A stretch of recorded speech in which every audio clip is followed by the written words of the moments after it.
नीलाञ्जनसमाभासं रविपुत्रं नियमाग्रजं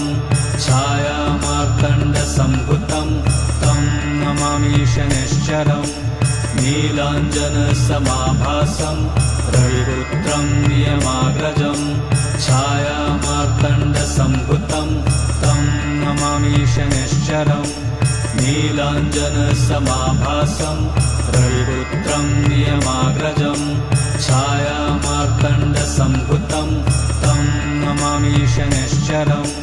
नीलाञ्जनसमाभासं रविपुत्रं नियमाग्रजं छायामार्तण्डसम्भुतं तं नमामि शनैश्चरम् नीलाञ्जनसमाभासं रविपुत्रं नियमाग्रजं छायामार्तण्डसम्भुतं तं नमामि शनैश्चरम्